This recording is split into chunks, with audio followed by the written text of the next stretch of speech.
কখনো সময়কে অভিশাপ দিও না, কারণ স্বয়ং আল্লাহই হলেন আদ-দাহার, তিনি নিজেই সময়। আল্লাহ নিজেকে সময়ের ঊর্ধ্বে হিসেবে বর্ণনা করেছেন, অতএব সময়কে অভিশাপ দিবেন না। এটা আসলে একটা ঐশ্বরিক গুণ। সুতরাং আমাদের কখনো এমন বলা উচিত নয় যে আরে ভাই সেদিন একটা খারাপ দিন ছিল, কিংবা এটা একটা বাজে বছর। সময়ের ব্যাপারে এরকম বিশেষণ ব্যবহার করা হয়। রাসূল সাল্লাল্লাহু আলাইহি সাল্লাম খুব পরিষ্কার ভাষায় এমন করতে নিষেধ করেছেন। অতএব একভাবে এটা বোঝা যায়, এবং সেটা হলো আল আসর হুয়াদ-দাহার, আল্লাহ আসরের কসম করেছেন। আর এর প্রায় একই অর্থ হচ্ছে আদ-দাহার, যা কোরআনে এসেছে। অতএব এটা তাৎপর্যপূর্ণ, এটা গুরুত্ববহ, এমন কিছু যা আলোচনার দাবি রাখে। অন্যভাবে বললে আল্লাহ মানবজাতির প্রতি সময়ের গুরুত্বের ব্যাপারে দৃষ্টি আকর্ষণ করেছেন, এটা একটা অর্থ। দ্বিতীয় অর্থ হলো আমরা শপথের উদ্দেশ্য বিধিও নিয়ে আলোচনা করছি। আরবি পরিভাষা এটা হলো মুকসাম বিহি, মুকসাম আলাইহি। আমি এর দ্বারা যা বুঝেছি তা হলো, খুব সংক্ষেপে বোঝানোর চেষ্টা করি। কেউ বলল আমি আল্লাহর নামে শপথ করছি যে আমি এই কাজটি করিনি। এটা একটা বড় বাক্য, আমি আল্লাহর নামে শপথ করছি যে আমি এই কাজটি করিনি। এখানে শপথের বিধেয় হলো আল্লাহ শব্দটি। তাহলে উদ্দেশ্য কি? আমি কাজটি করিনি। তাহলে এখানে একটা উদ্দেশ্য, অপরটি বিধেয়। এই সূরাতেও শপথের একটা বিধেয় রয়েছে, সেটা কি? ওয়াল আসর। তাহলে উদ্দেশ্য কি? ইন্নাল ইনসানা লাফি খুসর। আল্লাহ বলেন তিনি সময়ের নামে শপথ করছেন, কালের নামে শপথ করছেন। তারপর তিনি ঘোষণা দিয়েছেন যে সকল মানুষ চরম ক্ষতির মধ্যে ডুবে আছে। সুতরাং এখানে বিধেয় হলো সময়, আর উদ্দেশ্য হচ্ছে মানুষের চরম ক্ষতির মধ্যে থাকা। কোরআনে বা প্রাচীন আরবি অলঙ্কার শাস্ত্রে যখন এভাবে বলা হয়, বিধেয়কে আসলে উদ্দেশ্যের প্রমাণস্বরূপ হিসেবে ধরা হয়। একে এভাবেই দেখা হয়, বিধেয় হলো উদ্দেশ্যের প্রমাণ, এটা হলো উদ্দেশ্যের দলিল। অন্যভাবে বললে, আপনি যদি বলেন মানুষ ক্ষতির মধ্যে রয়েছে, কেউ হয়তো বলল আপনার প্রমাণ কি? এই সূরার আলোকে মানুষের ক্ষতির মধ্যে থাকার প্রমাণ কি? মানুষের দেউলিয়া হয়ে যাবার প্রথম প্রমাণ কি? সময় নিজেই এর প্রমাণ। মানুষ সব সময় কোন জিনিসটি হারাচ্ছে? সময়, রাইট? এটা এমন একটা সম্পদ যা আমরা কখনোই ধরে রাখতে পারি না। আমরা কখনোই এই ঘন্টা, এই সময়, এই সেকেন্ড এগুলো ধরে রাখতে পারি না। এটা চলে যাচ্ছে, আর এটা এভাবে চলে যেতেই থাকবে। এটা এমন কিছু নয় যে আপনি সঞ্চয় করে রাখবেন, পরে প্রয়োজন মতো ব্যবহার করবেন। আর বলে রাখি, আমরা কিন্তু অনেক সময় ইতিমধ্যে হারিয়ে ফেলেছি। আপনি আপনার জীবনের পেছনের দিকে তাকালে দেখতে পাবেন আপনার জীবনে অনেক সুযোগ ছিল যা আপনি কাজে লাগাননি। আপনি আপনার সময়কে সুন্দরভাবে কাজে লাগাতে পারতেন, কিন্তু আপনি লাগাননি। আপনার এই সুযোগ ছিল, সেই সুযোগ ছিল, কিন্তু আপনি পুরোপুরিভাবে আপনার সময়কে কাজে লাগাননি। সুতরাং সময়ের আফসোস আপনি ইতিমধ্যেই করেছেন, কিন্তু আপনার এই আফসোস থেকে শিক্ষা নিয়ে ভবিষ্যতে একে ভালোভাবে কাজে লাগানোর ব্যাপারে মনোযোগী হতে হবে। কিন্তু এখানে আল্লাহ দুটো জিনিসকে একসাথে জুড়ে দিয়েছেন। মানবজাতির ক্ষতির ব্যাপারটি যার সাথে জুড়ে আছে সেটা হলো সময়, যা অপরটির প্রমাণস্বরূপ। সূরা আসরকে বোঝার আরেকটি উপায় হলো, আমরা একটু পরে ইমাম শাফির মন্তব্য পড়ব। সূরা আসর দিয়ে বিভিন্ন জাতির প্রাণ বোঝানো হয়েছে। কোনো জাতির পুরো সময়কালকে উল্লেখ করে এটা। কোনো জাতির উত্থান পতন কিভাবে হয় আপনারা জানেন? কোনো জাতির উত্থান পতন কিভাবে হয় আপনারা জানেন? অতএব যখন আল্লাহ ওয়াল আসর শব্দটি ব্যবহার করেন, তিনি শুধু একটা দিনের সময় বোঝাননি, বা কোনো একজন মানুষের জীবনকেই নয়, বরং একটা জাতির পুরো সময়কে বুঝিয়েছেন। আর কোনো জাতির এই উত্থান পতনই হলো এর প্রমাণ যে মানুষ ক্ষতির মধ্যে নিমজ্জিত আছে। ইতিহাস নিজেই মানুষের ক্ষতিতে ডুবে থাকার একটা প্রমাণ। ওয়াল আসর ইন্নাল ইনসানা লাফি খুসর, এটা দিয়ে আল্লাহ এটিই বুঝিয়েছেন। আরও সামনে আগালে আমরা মুকসাম বিহি, মুকসাম আলাইহি এর আরও একটা উদাহরণ দেখতে পাই। এখানে শপথের বিধে হচ্ছে এর উদ্দেশ্যের একটা সাক্ষী। এটা কিছুটা ভিন্ন ব্যাপার। আমরা দুটি বিষয়ের কথা বলেছি। বিধে হলো উদ্দেশ্যের প্রমাণ, এটা একটা ব্যাপার। দ্বিতীয় বিষয় হচ্ছে বিধেয় হচ্ছে উদ্দেশ্যের একটা সাক্ষী। অন্যভাবে বলতে গেলে আল্লাহ উদ্দেশ্যের বিপরীতে একটা সাক্ষী নিয়ে আসলেন। সূরা আসরকে আমরা এভাবে বুঝতে পারি, আল্লাহ সময়কে কোনো কিছুর সাক্ষী হিসেবে এনেছেন। কিসের সাক্ষী হিসেবে এনেছেন? এটাই যে কোনো সন্দেহ ছাড়াই মানুষ ক্ষতির মধ্যে আছে। এর মানে কি? এর মানে সমগ্র মানবজাতি। মুফাসসিরদের সরাসরি মন্তব্য পড়লে এটা আরও পরিষ্কার হবে, কিন্তু এখন আমরা এটা সংক্ষেপে বুঝতে পারি। আমরা মানুষেরা বিভিন্ন বিষয়ের দিকে দৌড়াই। আমরা এমন বিষয়ের প্রতি দৌড়াই যাতে আমাদের জীবনের আসল উদ্দেশ্যই হারিয়ে যায়। এই সূরার আগের সূরাটিতে এই বিষয় আলোকপাত করা হয়েছে, আলহাকুম আত-তাকাসুর। এটা আপনাকে ভ্রষ্ট করে, মাত্রাতিরিক্ত চাওয়া, প্রয়োজনের অতিরিক্ত চাইতে থাকা। এটা আপনাকে আপনার আসল উদ্দেশ্য থেকে ভ্রষ্ট করে। বেশিরভাগ মানুষই ভুল জিনিসের পেছনে দৌড়াতে গিয়ে আসল উদ্দেশ্যের প্রতি উদাসীন। তারা ভুল জিনিসের দিকে ছুটছে। এখন আমরাই কি প্রথম মানুষ যারা সম্পদের পিছনে ছোটে, বা সুন্দর বাড়ির প্রতি ছোটে, অথবা সুন্দরী কোনো মেয়েকে বিয়ে করতে আগ্রহী, ইত্যাদি ইত্যাদি? যাই হোক, আমরাই কি প্রথম মানুষ যারা এসবের পেছনে ছুটছে, নাকি পূর্বের মানুষেরাও এসবের পেছনে ছুটেছে? তারাও ছুটেছে, তারা এগুলোকে সফলতা ভেবে এসবের পেছনে ছুটেছে। যখন তারা এগুলো পাবে তারা সফল হবে। আর আল্লাহ সময়কে সাক্ষী হিসেবে নির্ধারণ করেছেন, যাতে আমরা দেখি পূর্ববর্তীরা এসবের পেছনে ছুটেছে আর ব্যর্থ হয়েছে। অন্যরা এসেছে, তারাও এসবের পিছনে ছুটেছে এবং ব্যর্থ হয়েছে। পরের লোকেরাও এসেছে এবং একই কাজ করেছে। হাজার বছর ধরে শত শত প্রজন্মের লোকেরা একের পর এক এই একই কাহিনী চলে আসছে। আল্লাহর এক অসাধারণ সৃষ্টি এইসব ঘটনা অবলোকন করছে। এটা একের পর এক এসবের সাক্ষী হয়েছে, আর আমাদের বেলায়ও এমনটা ঘটেছে। অন্যভাবে বললে মানবজাতির করুণ পরিণতির সাক্ষী হচ্ছে সময়। পরিশেষে আল আসর শব্দটির ব্যাপারে বলবো, আমরা এর ভাষাগত বিশ্লেষণে গেলে এটা আরও পরিষ্কার হবে, তবে আমরা এখনও এর সারাংশ পর্যালোচনা করছি। এর সারাংশের আরও একটি ব্যাখ্যা হলো, আসরের অন্যতম অর্থ হলো এমন সময় যা শেষ হয়ে যায় বা শেষের সময়। এমনকি আসরের নামাজও দিনের শেষাংশে পড়া হয়, তাই না? যখন সময় শেষ হয়ে যায়। আর ঐতিহাসিকভাবে বললে প্রাচীনকালে, বিশেষ করে আরব সমাজে, আসরকে ধরা হতো এমন সময় হিসেবে যখন ব্যবসায়ী বা পর্যটকরা খুব তাড়াহুড়া করত। যখন রাত নেমে আসতো তখন তারা অনেক বিপদের আশঙ্কা করত, হয়তো তারা তাদের সম্পদ হারিয়ে ফেলতে পারে, এমন ভয় পেত। সুতরাং বেশিরভাগ হাসাল এবং বাসাল হতো আসরের সময়। সেটা ছিল সবচেয়ে ব্যস্ত এবং তাড়াহুড়ার সময়। এমনকি এটাও শপথ হিসেবে নেওয়া হয়েছে। আল্লাহ দিনের অন্যান্য সময় শপথ হিসেবে ব্যবহার করেছেন। তিনি বলেন, অসুবহি ইদা আসফার ওয়াল ফাজরি ওয়া লায়ালিন আশর ওয়াদ-দুহা। এগুলো দিনের বিভিন্ন সময়ের বর্ণনা। আল্লাহ দিনের ভিন্ন সময়ের বর্ণনা দিয়েছেন। তিনি দিনের বিভিন্ন সময়ের কসম করেছেন। এমনকি ওয়ান নাহারি ইদা তাজাল্লা, রাইট, দিনের বেলার বর্ণনা। কিন্তু আসরের বর্ণনার বিশেষত্ব হচ্ছে এটা এমন সময় যা দিয়ে তাড়াহুড়া করা বোঝায়। অন্যভাবে বলতে গেলে এই সূরার সামনের দিকে আমরা পড়ব, আল্লাহ আমাদেরকে যা করতে বলেছেন তা সম্পন্ন করার জন্য আমাদের অনেক সময় হাতে নেই। এটা একটা জরুরি অবস্থার মতো, যা করার তাড়াতাড়ি করতে হবে। কারণ আমরা আমাদের জীবনের ভোর পার করে এসেছি, আমাদের জীবনের সূর্যাস্তের সময় ঘনিয়ে আসছে। সুতরাং আমাদের যা করার এখনই করতে হবে। আমাদের সময় শেষ হয়ে যাচ্ছে, সময় ফুরিয়ে যাচ্ছে। এই ধারণাটি ছোট একটা শব্দ আল আসর দিয়ে বোঝানো হয়েছে। সুতরাং এই শপথের শেষ মাহাত্ম্য হচ্ছে এতে তাড়াতাড়ি করার কথা বলা হয়েছে। এখানে বেশ কজন আলেমের মধ্যে মুফতি মুহাম্মদ শফি অন্যতম, যিনি সূরা আসরের মানুষের যে ক্ষতির কথা চিত্রিত হয়েছে তার তুলনা করেছেন এমন একজনের সাথে যে বরফ বিক্রি করছে। প্রাচীনকালে তো ফ্রিজ ছিল না, তাই না? সুতরাং বরফ বিক্রেতার তো খুব বেশি সময় নেই, আর এটা দ্রুত গলে শেষ হয়ে যাচ্ছে। তাকে এই সময়ের মধ্যেই ক্রেতার কাছে পৌঁছাতে হবে এবং এগুলো বিক্রি করতে হবে। আর যদি সময় ফুরিয়ে যায় তাহলে এই সকল পরিশ্রম বৃথা যাবে। অতএব তার যে কাজ তা তাড়াতাড়ি সম্পন্ন করতে হবে। এই সূরার মাঝের আয়াতের সারাংশ নিয়ে আমরা পরে আলোচনা করব। শেষ আয়াতটি নিয়ে একটা কথা এখানে বলতে চাই। মূলত সূরা আসরের শেষ আয়াতটিতে 4টি অংশ আছে, এমনটি ভাবা হয়। অবশ্যই সহজ করে দেখলে এমনই মনে হবে। ইল্লাল্লাযীনা আমানু প্রথম অংশ, আমিলুস সলিহাত দ্বিতীয় অংশ, ওয়াতাওয়াসাউ বিল হক তৃতীয় অংশ, ওয়াতাওয়াসাউ বিস সবর চতুর্থ অংশ। তাহলে এখানে 4টি শর্ত রয়েছে। প্রথম শর্ত হলো যারা ঈমান আনবে, দ্বিতীয় হলো যারা সৎ কাজ করবে, ভালো কাজ করবে, তৃতীয় হলো তারা তাদের সর্বোচ্চ চেষ্টা দিয়ে একে অপরকে সত্যের কথা বলবে, চতুর্থ হলো ধৈর্যের ব্যাপারেও তারা একই কাজ করবে। এগুলো হলো উল্লেখিত 4টি শর্ত। কিন্তু এর সারাংশ বোঝার জন্য আমরা এখন যে বিষয়টি বুঝবো তা হলো এই 4টি বিষয় হচ্ছে আসলে একটা বিষয়। এদেরকে দেখতে 4টি আলাদা বিষয় মনে হলেও এগুলো আসলে একটা বিষয়। এগুলো হলো লাজিম ও মালজুম। এগুলো আবশ্যিকভাবে একটা অপরটির সাথে যুক্ত। এগুলোকে আসলে আলাদা করা যায় না। আর আসলে বাকি সব কিছুই প্রথমটির ফলাফল, সেটা হচ্ছে ঈমান। প্রথম যে বিষয়টি বলা হয়েছে তা হলো ঈমান, আর এরপর আরও 3টি বিষয় বলা হয়েছে। আমরা এখানে শিখব যে যার সত্যিকার অর্থে ঈমান আছে তার সাথে বাকি 3টি বিষয় আবশ্যিকভাবে ঘটবে, অবশ্যই ঘটবে। আর যদি সেগুলো না হয় তাহলে ভাবুন কি পরিপূর্ণ হয়নি? ঈমান। অতএব কেউ যদি তার ঈমান আছে কিনা পরীক্ষা করতে চায়, সে সূরা আসরে বর্ণিত ঈমানের ন্যূনতম পরিমাণ যাচাই করে দেখতে পারে। ঈমানের ফলাফল কি? কেউ ঈমান আনলে এর পরে কি ঘটে? আমিলুস সলিহাত, তাওয়াসাউ বিল হক, তাওয়াসাউ বিস সবর।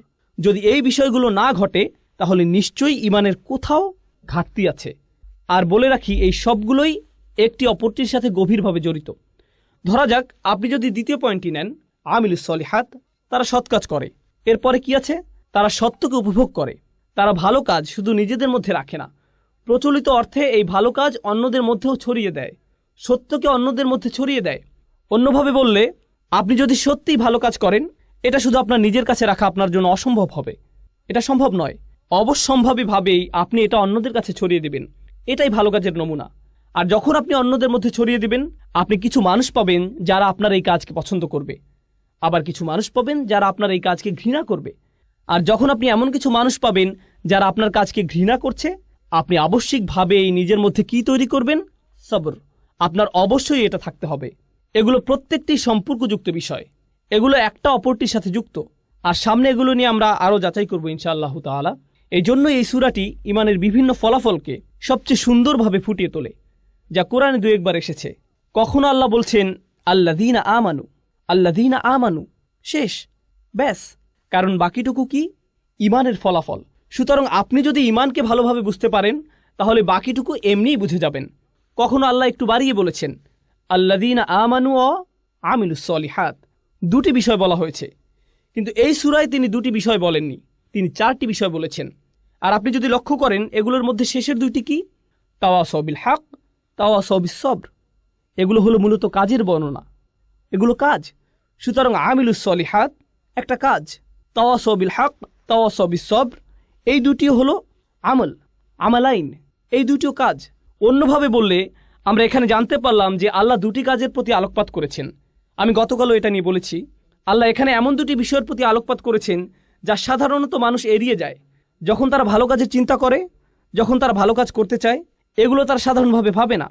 তাই এখানে এই দুটি বিষয় পরিষ্কারভাবে বলে দেওয়া হয়েছে, যাতে মানুষ বুঝতে পারে যে এগুলো হচ্ছে ন্যূনতম। তাওয়াসাউ বিল হক, তাওয়াসাউ বিস সবর, এগুলো সাথে জুড়ে দেওয়া হয়েছে। এখন আমি আপনাদেরকে একটা দৃশ্য কল্পনা করতে বলবো। আমি নিজেও এটা থেকে উপকৃত হয়েছি, যা আমার শিক্ষক ডক্টর আব্দুস সামি একটা দার্সে বলেছিলেন। ডক্টর ইসরারও এটা নিয়ে বিস্তারিত আলোচনা করেছেন। আমার কাছে এটা খুবই উপকারী মনে হয়েছে। আর সূরা আসরের তাফসিরে যাওয়ার আগে আমরা এর শিক্ষাগুলো নিয়ে আলোচনা করব, এর সারাংশ বুঝব। আমরা এই সূরার শিক্ষাগুলো একজন অমুসলিমের যৌক্তিক দৃষ্টিভঙ্গির আলোকে বোঝার চেষ্টা করব। যখন আপনি একটা সমস্যার সম্মুখীন হন, হয়তো কারোর সাথে বিবাদ, জীবনের কোনো সমস্যা, যে কোনো সুস্থ স্বাভাবিক মানুষ এই অবস্থায় সর্বপ্রথম কি করবে? সে সর্বপ্রথম যেটা করবে তা হলো তার সেই সমস্যাটির অবস্থাটি ভালোভাবে যাচাই করবে।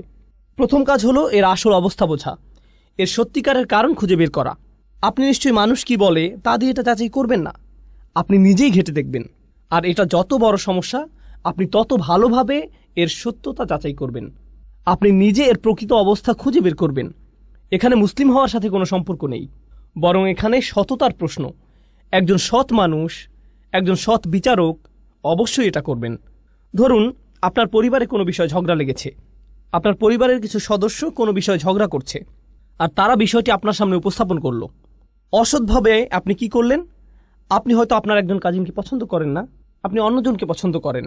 আপনি যাকে পছন্দ করেন না তার বিরুদ্ধে আপনার রায় দিয়ে দিলেন, ঠিক? কিন্তু সত্যিকারের সততা বা ন্যায় বিচার কি? সেটা হলো আপনি প্রথমে ঘটনার প্রকৃত অবস্থা যাচাই করবেন, ওকে? এরপর আপনি যখন সত্যটি খুঁজে পেলেন, তখন আর এটা খুঁজে পাওয়াই যথেষ্ট নয়, বরং আপনি অবশ্যই এর পক্ষে দাঁড়াবেন, আপনি এর পক্ষে রায় দিবেন। আপনাকে এই সত্যের পক্ষে কাজও করতে হবে। এটাও হতে পারে যে আপনি সত্যটি খুঁজে পেয়েছেন, কিন্তু আপনি সেই সত্যটি পছন্দ করছেন না। আর যখন আপনি সেটা পছন্দ করছেন না, আপনার মন সেই সত্যের পক্ষে কাজ করতে সাড়া দিচ্ছে না। সুতরাং আপনি যা সত্য হিসেবে বিশ্বাস করছেন তা আপনার কাজে পরিলক্ষিত হচ্ছে না। আমরা এমন অবস্থাকে কি বলি? বিশ্বাসঘাতকতা। এটাই নিফাক, এটাই বিশ্বাসঘাতকতা। কিন্তু আপনি যদি কোনো কিছুকে সত্য হিসেবে খুঁজে পান, তখন এটা নিয়ে বাঁচা, এতে লেগে থাকা, বাস্তবায়ন করা, কাজে লাগানো, এটা আপনার সততার মধ্যে পড়ে। আর এটাই আবশ্যিক ফলাফল। এখন আপনার নিজের মধ্যে এটা নিয়ে আসা একটা ব্যাপার যে এটা অন্যায়, আমি এটা আর করব না। আমি খুঁজে পেয়েছি যে এটা একটা খারাপ কাজ, আমি আর কখনো এটা করব না। আমি খুঁজে পেয়েছি এটাই আমার করা উচিত, অতএব আমি এটাই করব। এখন আপনি যখন দেখেন অন্যরা এটা করছে, আমরা এমন একটা সমাজে থাকি যেটা নিজের চরকায় তেল দাও এই নীতিতে চলে। এটা নবীদের নীতি ছিল না, এটা মুসলিমদের নীতি নয়। আমি বলতে চাচ্ছি, যদি নবীরা শুধু নিজেদের চরকায় তেল দিতেন, তাহলে নামাজ ও আল্লাহর জিকির ব্যক্তিগত হতো।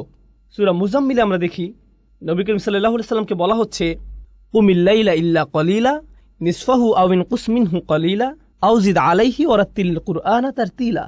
কুরআন পড়ো, আল্লাহকে স্মরণ করো, এটা তার নিজের জন্য। কিন্তু অন্য সূরায় আমরা কি দেখতে পাই? মুজাম্মিল ছাড়া অন্য সূরা কোনটি? মুদ্দাসসির। ইয়া আইয়ুহাল মুদ্দাসসির কুম ফাআনযির ওয়া রাব্বাকা ফাকাব্বির। ওঠো, যাও, সতর্ক করো। কাকে সতর্ক করো? অন্যদেরকে। তাদের বলো যে তারা যা করছে তা ভুল। এখন আপনি যদি আপনার সামনে কোনো কিছুকে ভুল হিসেবে জানেন আর আপনার সামনে তা হয়ে থাকে, মানুষ হিসেবে আপনি এটা মানতে পারবেন না। আপনি বলবেন তোমাদের এটা করা উচিত নয়। আপনাদেরকে একটা বাস্তব উদাহরণ দেই। ধরুন আপনি জানেন অন্যদের মাল সম্পদ নষ্ট করা ভালো নয়, এগুলো মানুষের হক। মানুষের মাল সম্পদের ক্ষতি করা অনুচিত। আপনি হয়তো রাস্তা দিয়ে যাচ্ছেন, কিছু বাচ্চা রাস্তায় ক্রিকেট খেলছে, আপনি দেখছেন ওরা খুব জোরে বল করছে, আর এটা গিয়ে অন্যের গাড়িতে লাগলো। এখন আপনি নীতিটা জানেন, নীতিটা হলো তাদের এটা করা উচিত নয়। আপনি নিজে এটা করছেন না, সুতরাং আপনি নিজে কোনো খারাপ কাজ করছেন না, আপনি অপরাধী নন, ঠিক আছে। কিন্তু সেটা কি যথেষ্ট? আপনি দেখে হেঁটে যাবেন, নাকি আপনার মাথায় আসবে যে আমার এদেরকে বলা উচিত যে এই কাজটি ঠিক নয়, আমি তাদেরকে বলি যে তাদের অন্যদের ক্ষতি করার কোনো অধিকার নেই, আমার ন্যায়ের পক্ষে দাঁড়ানো উচিত। যখন আপনি ন্যায়ের পক্ষে দাঁড়াতে চাইবেন তখন আপনার মাথায় অন্য চিন্তা আসবে যা আপনাকে ন্যায়ের পক্ষে দাঁড়াতে দিবে না। আপনার মাথায় কি আসবে? এরা সবাই মিলে আমাকে পেটাতে পারে, আমাকেই বল বানিয়ে খেলতে পারে, তাই না? গাড়ি ভাঙার বদলে আমাকেই ভেঙে দিবে। অতএব আমার মুখ বন্ধ রাখা উচিত। আমি জানি যে এটা খারাপ, আমি নিজে এটা করব না, কিন্তু আমার এই সাহস নেই যে আমি এদেরকে থামতে বলবো। আমি জানি এটা আমার করা উচিত, আমি অবশ্যই করব, কিন্তু আমার এই সাহস নেই যে আমি অন্যকে বলবো তোমারও এটা করা উচিত। অন্তত পক্ষে কাউকে বলুন। আপনি যদি কাউকে বাধ্য করতে না পারেন, অন্তত তাকে বলুন। এখন ব্যাপার হচ্ছে, একজন সৎ মানুষ, একজন সাহসী মানুষ শুধু নিজে সেই কাজ থেকে বিরত থেকেই ক্ষান্ত হয় না, তারা কি করে? তারা এটা নিয়ে কথা বলে। আর কাফিররাও এটা করে, অমুসলিমরাও এটা করে, মুশরিকরাও এটা করে। এদেরকেও হয়তো বিশ্বাস করে যে প্রাণীদের হত্যা করা উচিত নয় ইত্যাদি। তারা শুধু নিরামিষাশী হয় না, তারা কি হয়? প্রাণী অধিকার সংরক্ষক। তারা জনসম্মুখে তাদের দাবি জানায়। কোনো ব্যাপারে তারা প্রথমে নিজেরা বিশ্বাস করে, এরপর তারা নিজেরা সেটা মানে। এরপর কি করে? তারা জনসম্মুখে এর দাবি জানায়, এমনকি এর জন্য তারা মার খায় কিংবা হয়তো নির্যাতনের শিকার হয়। এরা কিন্তু মুসলিম নয়। যারা এমন কিছু করার সিদ্ধান্ত নিয়েছে সবার জন্য একই প্রক্রিয়া। এগুলো কোথা থেকে এসেছে? এগুলো সবই তাদের বিশ্বাস থেকে এসেছে। তাদের বিশ্বাস খুবই শক্তিশালী হয়ে থাকে, এতটাই যে তাদের আচরণ এতে বদলে যায়। শুধু আচরণই বদলে ক্ষান্ত হয় না, এমনকি তারা এটা নিয়ে কথাও বলে। আর যখন তারা এটা নিয়ে কথা বলে নানান সমস্যায় পড়ে, তারা ধৈর্য ধরে, মনে প্রাণে ধৈর্য ধরে, তারা লেগে থাকে। যাই হোক না কেন, আমরা এটা আদায় করবই। সুতরাং এই পুরো প্রক্রিয়াটা শুরু হয় বিশ্বাস থেকে। এখানে বলে রাখি, শুধু ইসলামেই এমন হয় না, বরং যে কোনো আদর্শের ক্ষেত্রেই এটা প্রযোজ্য। কমিউনিস্টরা এমন করেছিল, টিএনএম স্কোয়ারের ছাত্ররা এমন করেছিল, ইরানিরা এমন করেছিল। যখন তারা শাহদের বিপক্ষে জিতেছিল, তারা প্রথমে বিশ্বাস করেছে, তারা নিজেদের পরিবর্তন করেছে, তারপর তারা এর পক্ষে দাঁড়িয়েছে, এটা নিয়ে কথা বলেছে। যখন কোনো সমস্যায় পড়েছে তারা ধৈর্য ধরেছে। এমনকি অমুসলিমদের ইতিহাসেও তাকালে গান্ধীর বিপ্লব সম্পর্কে দেখতে পারেন, একই ধারণা, একই যৌক্তিক মূলনীতি। বলে রাখি, মুসলিমদের কথা বাদ দিলাম, অমুসলিমদের মধ্যেও যখন কেউ এমন প্রচেষ্টা করে, যারাই এই নীতি অবলম্বন করেছে, এর অনুসরণ করেছে, তারাই ইতিহাসের নায়ক হিসেবে আবির্ভূত হয়েছে। যে এই নীতি মেনে নিয়েছে, ইতিহাসের নায়ক হিসেবে গণ্য হয়েছে। মার্টিন লুথার কিং বা যেই হোক, তাদেরকে ইতিহাসের সেরা মানুষ হিসেবে দেখা হয়, কারণ তারা তাদের বিশ্বাসে লেগেছিল আর তারা ন্যায়ের পক্ষে দাঁড়িয়েছিল। যে কোনো মূল্যেই হোক না কেন, তাদের জন্ম মৃত্যুদিন পালিত হয়, তাদেরকে নিয়ে বই লেখা হয়েছে, ভাস্কর্য করা হয়েছে। এসবই করা হয়েছে কারণ তারা যে দেশ বা সংস্কৃতি থেকে আসুক না কেন, এটা হলো সততার প্রতি মানুষের সম্মান। কিন্তু ভাবুন, আপনি কোনো কিছুর জন্য লড়াই করছেন যা মূলত পরিপূর্ণ নয়। ইতিহাসের মহান মানুষেরা এর জন্য লড়াই করেছেন, তাদের চেষ্টা সংগ্রাম অনুসরণীয়। তারা এই লড়াইয়ে তাদের জীবন দিয়েছেন, যা হয়তো সত্যের পক্ষে, কিন্তু এটা কেবল সত্যের একটা ক্ষুদ্র অংশ, এটা পরিপূর্ণ নয়। কিন্তু আল্লাহ আমাদেরকে সত্যের পুরোটাই দিয়েছেন। তাহলে তারা যদি সত্যের ক্ষুদ্র একটা অংশের জন্য এতটা ত্যাগ করতে পারেন, আপনি কি এই সকল মানবাধিকার কর্মীর সাথে একজন মুসলিমের তুলনা করতে পারেন? একজন মুসলিমের কতটা ত্যাগের জন্য প্রস্তুত থাকা উচিত? আর তারা যদি নিজেকে পরিবর্তনে এতটা সচেষ্ট হয়, তাহলে একজন মুসলিমের নিজেকে পরিবর্তনে কতটা সচেষ্ট হওয়া উচিত? তারা যদি কোনো দাবি আদায়ে এতটা সোচ্চার হয়, তাহলে একজন মুসলিমের কতটা সোচ্চার হওয়া উচিত? তারা যদি কোনো একটা অন্যায়ের বিরুদ্ধে এতটা প্রতিবাদ জানাতে পারে, একই সাথে তাদের বিশ্বাসে একাগ্র থেকে সত্যের পক্ষে দাঁড়াতে পারে, কথা বলতে পারে, তা যে কোনো মূল্যেই হোক না কেন, আল্লাহর জন্য একজন মুসলিমের তার চেয়ে কতটা বেশি সোচ্চার হওয়া উচিত? কাফিরদের মধ্যেও ইমানের গুণ থাকতে পারে, তারা সবরের ক্ষেত্রে এতটাই দৃঢ় হয়ে দাঁড়াতে পারে, এমনকি একজন মুসলিমের চেয়েও। এজন্য সূরা আল ইমরানের শেষে আল্লাহ বলছেন, ইয়া আইয়ুহাল্লাযীনা আমানু ওয়াসবিরু ওয়াসাবিরু ওয়ারাবিতু ওয়াত্তাকুল্লাহ। তোমরা যারা বিশ্বাস স্থাপন করেছো, যারা নিজেদেরকে ধৈর্যশীল বলে দাবি করো, তোমরা ধৈর্যে প্রতিযোগিতা করো। অর্থাৎ আপনার শত্রুদের মধ্যেও সবর আছে, তাদের বিশ্বাস আছে, তারা সেই অনুযায়ী কাজ করে। আর এটা যত কঠিনই হোক না কেন, আমাদের ধৈর্য ধরতে হবে, আমাদের সামনে এগিয়ে যেতে হবে। আপনাকে তাদের সাথে সবরের প্রতিযোগিতায় নামতে হবে এবং প্রতিনিয়ত এটা চালিয়ে যেতে হবে। ওয়ারাবিতু ওয়াত্তাকুল্লাহ। আর আপনার এমন কিছু আছে যা তাদের নেই। আপনার তাকওয়া আপনাকে শক্তি দেবে, তাদের তাকওয়া নেই, এটা তাদের শক্তি যোগাবে না। আপনি সবরের এই প্রতিযোগিতায় তাদেরকে হারাতে পারবেন। সুবহানাল্লাহ। তাহলে তাফসিরে যাওয়ার আগে এটাই ছিল এই সূরার সারাংশ। এখন ইনশাআল্লাহ তাআলা শুরু করতে পারি। আমরা প্রথমে ওয়াল আসর আয়াতটি নিয়ে শুরু করব। আমরা ইতিমধ্যে শপথ ও তার মাহাত্ম্য নিয়ে আলোচনা করেছি। তাহলে আমরা কিছু সাহাবী এবং সালাফদের মন্তব্য পড়তে চাই। আমরা ইবনে আব্বাস রাদিয়াল্লাহু তাআলা আনহুর মন্তব্য দিয়ে শুরু করব। তিনি বলেন, এটা যুগের প্রতি ইঙ্গিত করে, অর্থাৎ বিভিন্ন জাতির সময়কালকে এবং বিভিন্ন যুগ ও শতাব্দীর প্রতি, যা মানবজাতি পার করে এসেছে। অন্যভাবে বললে, যখন আমরা বলি মানুষ ক্ষতির মধ্যে থাকার প্রমাণ হিসেবে আল্লাহ মানবজাতির সমগ্র ইতিহাসকে দাঁড় করিয়েছেন, এমনকি আজ পর্যন্ত, এটাই ইবনে আব্বাস রাদিয়াল্লাহু তাআলা আনহু এক কথায় বলেছেন। ইবনু কিসান বলেছেন, আসর বলতে দিন ও রাত্রিকে বোঝানো হয়েছে। অন্যভাবে বললে, মানুষের রাত ও দিনের মধ্যে পার্থক্য অনুধাবন করে বোঝা উচিত যে সে ক্ষতির মধ্যে আছে। একজন মুসলিম যখন রাতের আধার দেখে এবং যখন সে দিনের আলো দেখে, সুবহানাল্লাহ।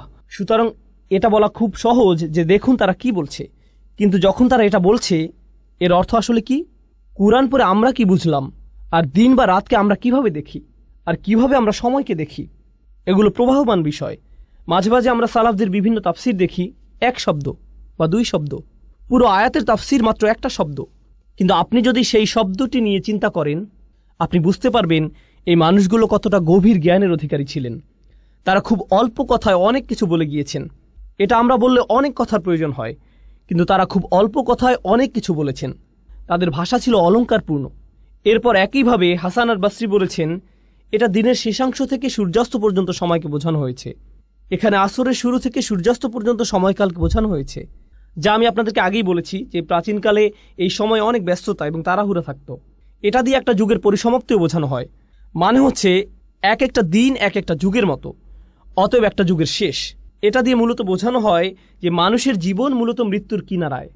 মানুষ তার জীবন শেষ হওয়ার কিনারায় দাঁড়িয়ে, ঠিক যেভাবে সূর্যের আলো নিভে যায় আর অন্ধকার নেমে আসে। আপনার এই দুনিয়াবী জীবনটাও শেষ হওয়ার পথে, আর আপনি মৃত্যুর দিকে এগিয়ে যাচ্ছেন। বিষয়টিকে এভাবে ভাবুন, তাহলেই আপনি নিজের মধ্যে ব্যস্ততা নিয়ে আসতে পারবেন।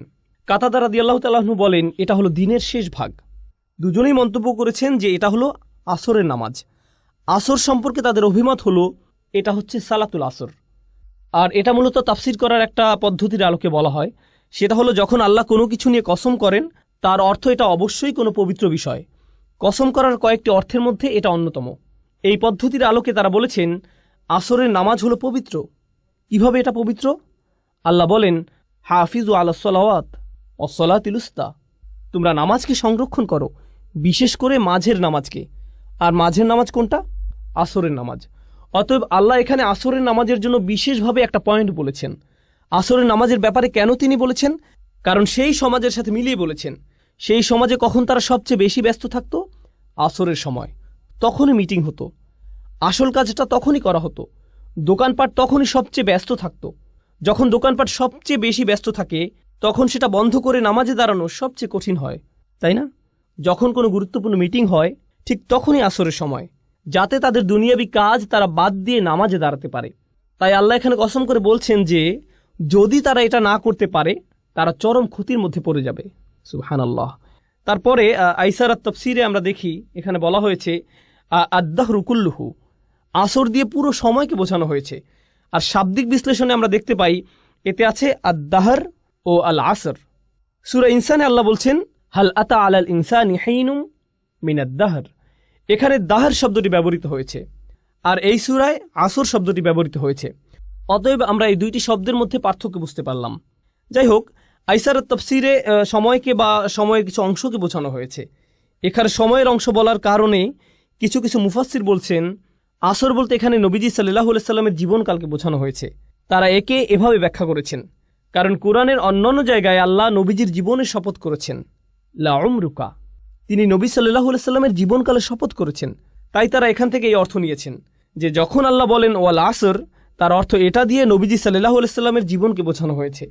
অন্যভাবে বললে শেষ নবীর জীবনকে পুরো মানব জাতির জন্য এমনভাবে পাঠানো হয়েছে, যদি তারা তাকে অনুসরণ না করে তবে তারা ক্ষতির মধ্যে পড়ে যাবে। এ দুটোর মিল বুঝতে পারছেন? কারণ এটা হচ্ছে এই পৃথিবীর সূর্যাস্তের সময়ের মতো, সূর্যাস্ত হওয়ার মতো ঘটনা। তিনি হচ্ছেন শেষ নবী। শেষ নবীর আগমন এই পৃথিবীর শেষ হওয়ার জন্য অনেক বড় একটা নিদর্শন, আর তার জীবনটাই মানুষের এই চরম ক্ষতির অনেক বড় একটা প্রমাণ। সুতরাং এভাবে তারা আল আসর শব্দটির ব্যাখ্যা করেছেন। এরপরে আল জুজাজি বলেন অর-রব্বিল আসর। আসলে মুফাসসিরদের মধ্যে কিছু কিছু মুফাসসির এভাবে ব্যাখ্যা করেছেন, যখন আল্লাহ তাআলা কোনো সৃষ্টি নিয়ে কসম করেন তারা ধরে নেন রব শব্দটি মাহযুফ, এর আগে রব ধরে নিতে হবে। সুতরাং তিনি বলেন আমি সময়ের স্রষ্টার নামে শপথ করছি। যখন আল্লাহ বলেন ওয়াল ফাজর, এই মুফাসসিরগণ এর ব্যাখ্যা করেছেন অরব্বিল ফাজর ওয়াদ-দুহা অরব্বিদ-দুহা, এভাবে তারা এগুলো ব্যাখ্যা করেছেন। ইতিহাসে কিছু মুফাসসির এমনটি সব সময় করে গেছেন। যদিও এই মতটি সংখ্যায় নগণ্য, তবু আমি এটা আপনাদের সাথে শেয়ার করা জরুরি মনে করি, কারণ এটাও আহলে সুন্নাহ ওয়াল জামাতেরই অংশ, এটা আমাদের ইতিহাসেরই অংশ। যাই হোক, সবশেষে ইবনে কাসির রাহিমাহুল্লাহ বলেন এটা দিয়ে পুরো সময়কে বোঝানো হয়েছে, যাতে আদম আলাইহিস সালামের সন্তানদের যে কোনো কাজ সংঘটিত হয়েছে, তা হোক ভালো কাজ বা মন্দ কাজ। আর এই ভালো মন্দ উল্লেখ করে তিনি বলতে যাচ্ছেন যে মানুষ যাই করে তার বেশিরভাগই কি হয়, খারাপ না ভালো। যেহেতু তারা খারাপ কাজটাই বেশি করে, তাই তারা ক্ষতির মধ্যে আছে। সময় দিয়ে বোঝানো হয়েছে তাদের দুটো করারই সামর্থ্য আছে, কিন্তু তারা যেহেতু বেশি খারাপ কাজ করে, তাই তারা ক্ষতির মধ্যে আছে।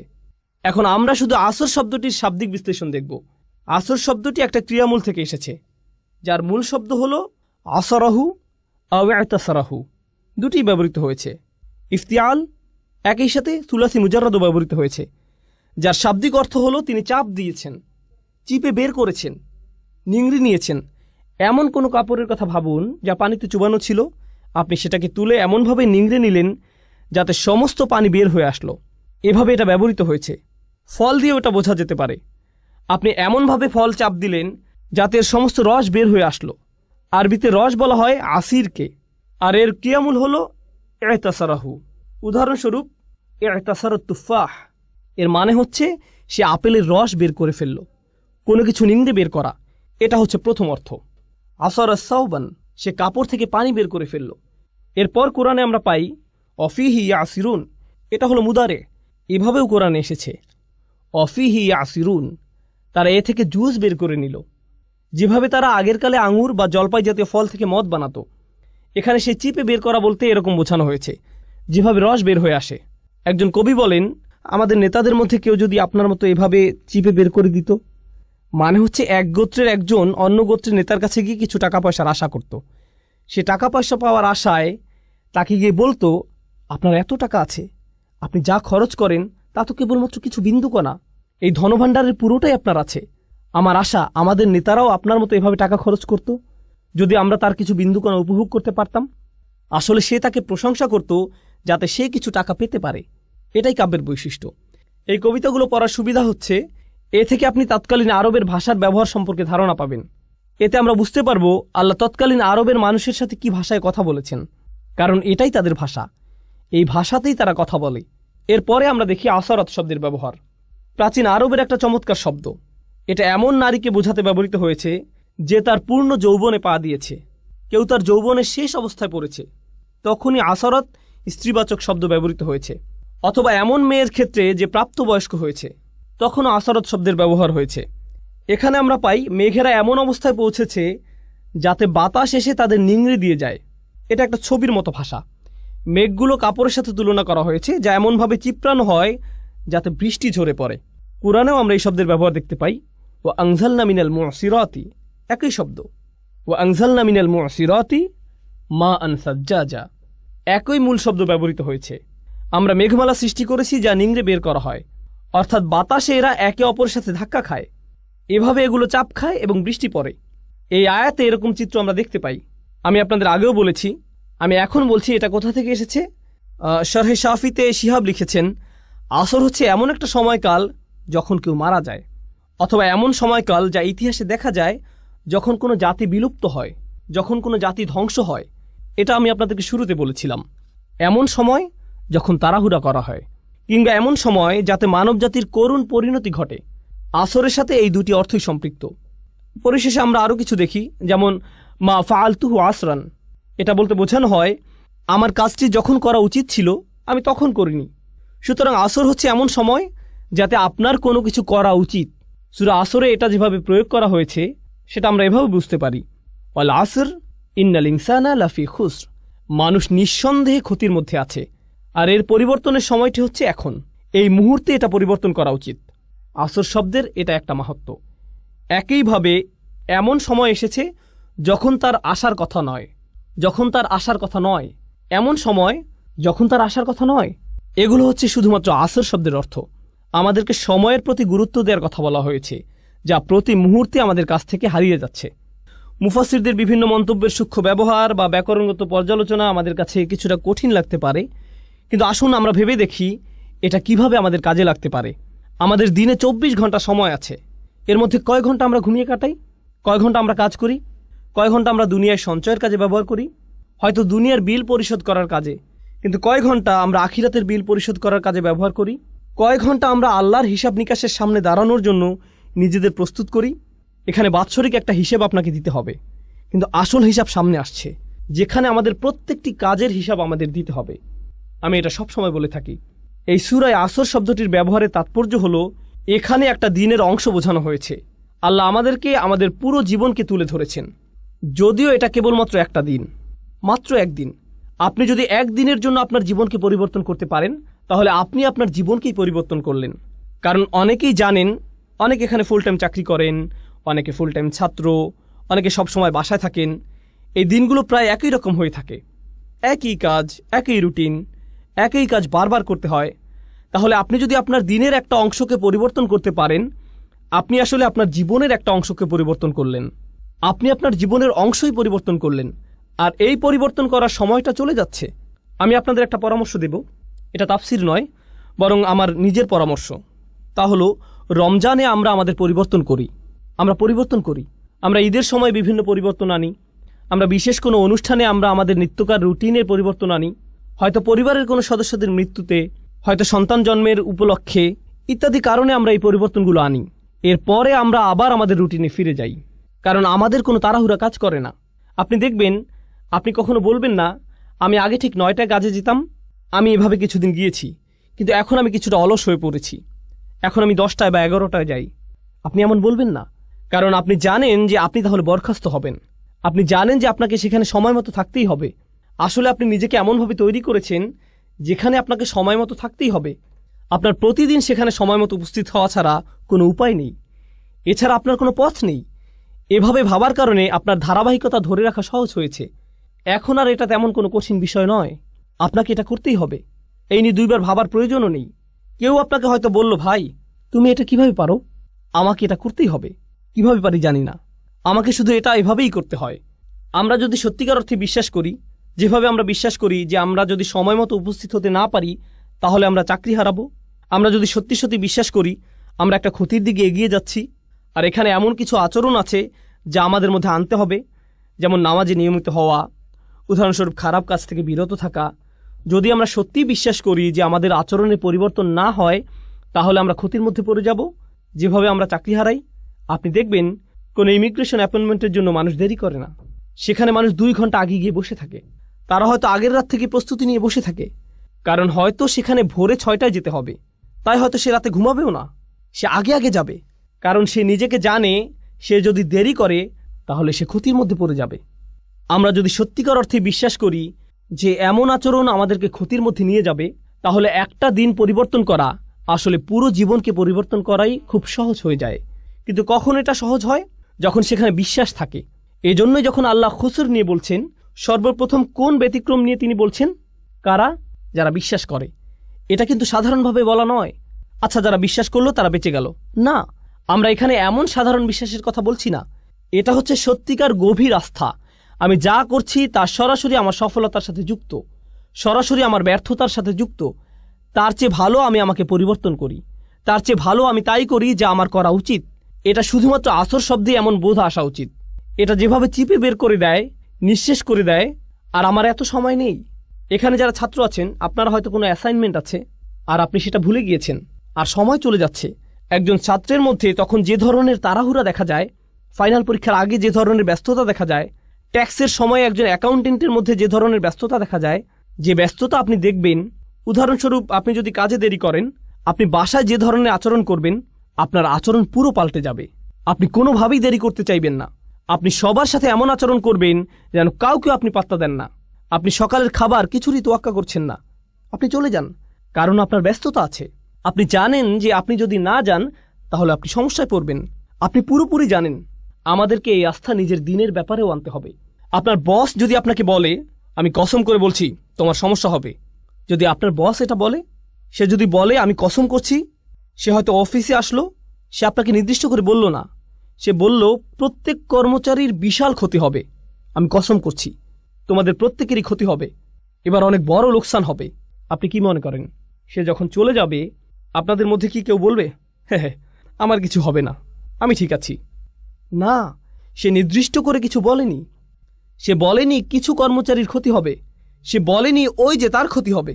তিনি বলেছেন প্রত্যেকেরই ক্ষতি হবে, আপনাদের সবার ক্ষতি হবে। আর আপনারা অচিরে লক্ষ্য করবেন যে সময় চলে যাচ্ছে, ক্ষতির সময় এগিয়ে আসছে। আপনারা খুব শীঘ্রই বুঝতে পারবেন যে আপনারা কতটা ক্ষতির মধ্যে আছেন। এখন যখন আপনি এটা শুনবেন, এই দুনিয়ায় আপনার জন্য একটা ব্যস্ততা কাজ করবে। আপনার মনে হবে, ও আল্লাহ, আমার এখন কি করা উচিত?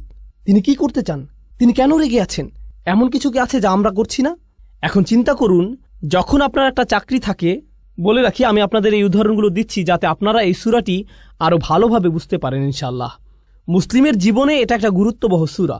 এটা একজন মুসলিমের জন্য এমন একটা উপহার যা আল্লাহ মাত্র 3টে আয়াতের মাধ্যমে দিয়েছেন, যা আমাদের জীবনকে পরিবর্তন করে দিতে পারে। তিনি আমাদেরকে পুরো কোরআন মুখস্থ করতে বলেননি, শুধু সূরা আসরটা মনে রাখবেন। সুবহানাল্লাহ, দেখবেন এটা কিভাবে আপনার জীবনকে পরিবর্তন করে দেয়। এখন চিন্তা